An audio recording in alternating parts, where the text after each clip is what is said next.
참미예수님, 매일 강론을 올리는 집사 파더입니다.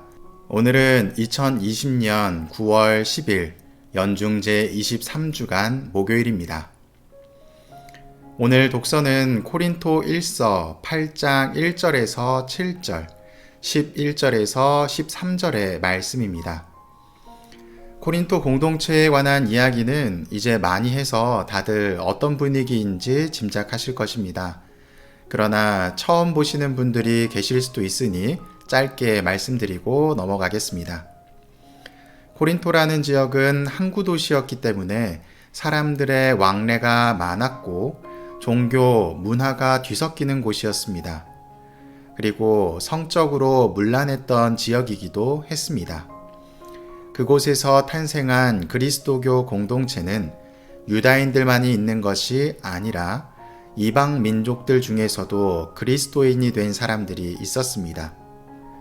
오늘 나오는 독서의 내용은 우상에게 바친 고기를 먹는 문제였습니다.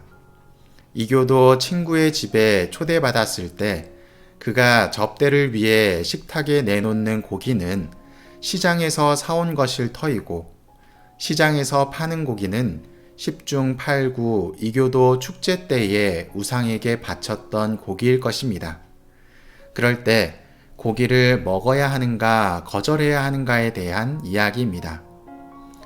바오로는 코린토 신자들이 모두 우상이란 아예 존재하지 않으며 따라서 우상에게 바친 고기를 얼마든지 먹을 수 있다고 생각한다는 사실을 잘 알고 있었습니다.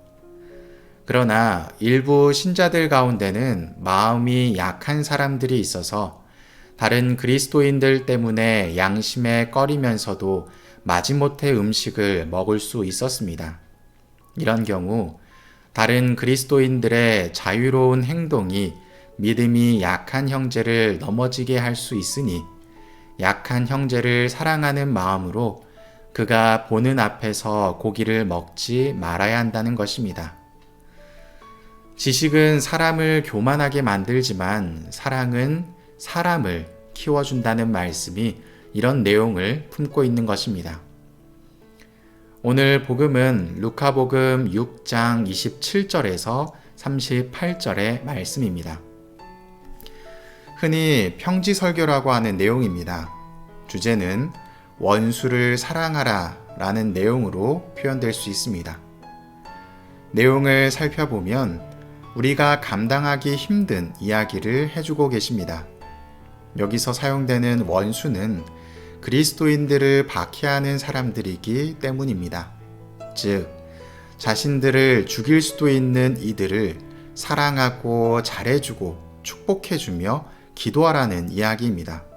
심지어는 당시에 성행했던 동태복수법보다도 더 나아간 모습을 보이라고 표현합니다. 동태복수법은 내가 당한 만큼 갚아주라는 의미도 있지만 손해보는 사람이 없도록 만들기 위해 만들어진 법인데 오늘 예수님께서는 오히려 뺨을 내밀고 겉옷을 가져가면 속옷도 내어주는 희생적인 삶을 우리에게 요청하고 계십니다. 그리고 31절에서 남이 너희에게 해주기를 바라는 그대로 너희도 남에게 해주어라 라는 황금률에 대해 말씀하십니다. 그리고 사랑하는 이들만 사랑하는 것이 아니라 나를 박해하는 이들도 사랑해야 함을 가르쳐 주십니다.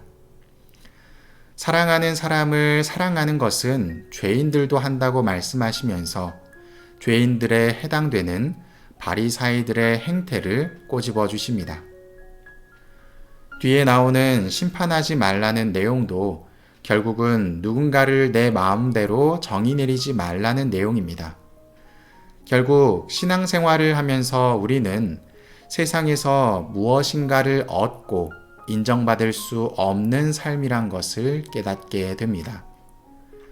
우리가 언젠가 받게 될 상은 하느님과 마주할 때 이 세상에서 그리스도를 얼마나 드러내며 살았느냐에 따라 받을 상이 달라질 뿐 현실의 우리는 우리가 원하는 것을 누리며 지내기 어렵다는 것을 깨닫게 됩니다. 원수를 사랑하라는 오늘의 복음 말씀은 참 어렵습니다. 내 안에서 올라오는 다양한 감정을 의지적으로 꺾어야 하기 때문입니다. 내면의 감정과 욕구는 자연스러운 부분인데 이 부분을 의지적으로 꺾기 위해서 커다란 노력이 필요함을 느끼게 됩니다. 그리고 이 노력은 하느님께서 도와주실 때 가능해집니다.